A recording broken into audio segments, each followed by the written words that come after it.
Hello दोस्तों, जय माता दी। कैसे हैं आप सब? उम्मीद करते हैं कि आप सब अच्छे से होंगे। दोस्तों, इस ज़माने को क्या हो गया है, जिसको देखो वही बेवफा हो गया।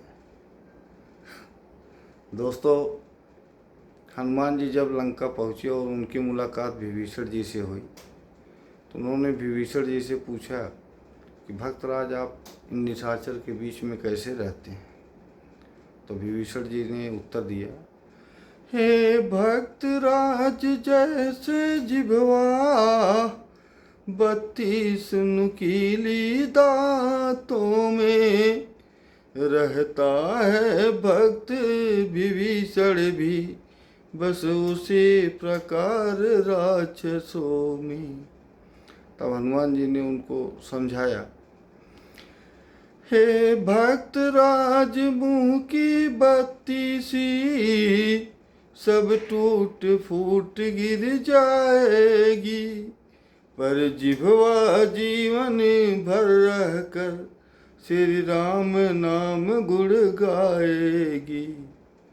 तो लगी आग लंका में, अरे हलचल मची थी, विभीषण की कुटिया फिर क्या कर बची थी। लगी आग लंका में, हलचल मची थी, विभीषण की कुटिया फिर क्या कर बची थी।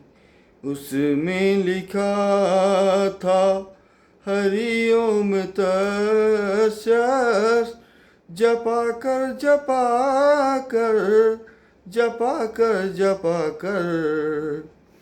दोस्तों, कहने का मतलब यह है कि आप की नीयत अगर ठीक है, आप कितने भी निशाचरों के बीच में हो, कुछ भी हो, कहीं भी हो, किसी भी समाज में रह रहे हो, लेकिन अगर आपकी नीयत अच्छी है, आपकी श्रद्धा भगवान के प्रति ठीक है, तो आप हर जगह जो है एक अच्छे इंसान की तरह जी सकते हैं।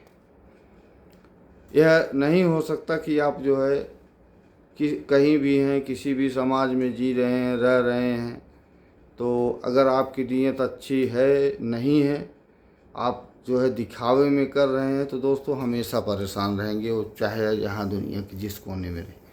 दोस्तों, हम 10 साल से सऊदी अरब के अंदर रहते हैं। पर डे सुबह हम सुंदरकांड सुनते हैं, और आज तक हमको इस सऊदी अरब के अंदर किसी भी व्यक्ति ने यह नहीं कहा कि तुम हिंदू हो, ये हो, क्या है, कैसे है। हमारे यहाँ हम देखता है न्यूज़ में, इंडिया में डेली हिंदू मुसलमान चल रहा है, ये हो रहा, वो हो रहा है।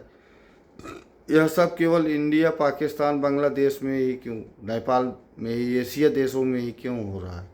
बाकी यार यहाँ गल्फ़ कंट्री में तो हमको 2013 से हम रहता है, आज तक हमको किसी एक व्यक्ति ने ऐसा कहा, मतलब यहाँ के हों, चाहे वो बांग्लादेश के हों, चाहे पाकिस्तान के हों, चाहे नेपाल के हों, या किसी भी कंट्री के हों, किसी भी व्यक्ति से मेरी ऐसे व्यक्ति से मुलाकात नहीं हुई कि जो मुझको यह बताया हो कि तुम हिंदू हो, तुम यहाँ नहीं रख सकते हो, तुम ये नहीं कर सकते हो। यकीन मानिए दोस्तों, हम 2023 से हैं, देख लीजिए मेरे हाथ में आज भी कलावा है, और आज मतलब 2023 में 17 अगस्त को हम आया है। वो एक कलावा बांध के वहाँ से आया है, वो आज तक पड़ा, लेकिन किसी भी एक व्यक्ति ने मुझसे ये नहीं कहा कि तुम एक अलावा क्यों पाने हो, क्या तुम यहाँ क्यों, कैसे रहते हो, क्या है, ये है, वो है, तुम मस्जिद के सामने से नहीं गुजर सकते हो, तुम यहाँ नहीं जा सकते हो, तुम ये नहीं कर सकते हो। तो फिर यार क्या है ये सब, ऐसा क्यों कर रहे हैं आप लोग? आज इंडिया में ईद थी, आज हमने देखा कि वहाँ पे जो है कई जगह पे बवाल हुए, ये हुआ, वो हुआ। यार आप सब इंसान बन के पैदा हुए हैं, इंसान बन के ही मरेंगे। उसके जब पैदा हुए थे तब भी इंसान थे, जब मरेंगे तब भी इंसान ही हो के मरेंगे। हिंदू, मुसलमान, सिख, ईसाई बन के नहीं मरेंगे। तो दोस्तों, आप सबसे ये मेरी दिली तमन्ना है कि आप लोग भी एक इंसान होने का हक अदा करिए। देश आपका है, देश की संपत्ति आपकी है, आप उसको अगर उसमें योगदान नहीं दे सकते हैं तो उसको नष्ट भी मत करिए। उम्मीद है कि आप लोग को मेरी बात समझ में आएगी। इसी के साथ सभी दोस्तों को श्री शिवाय नमस्तुभ्यम।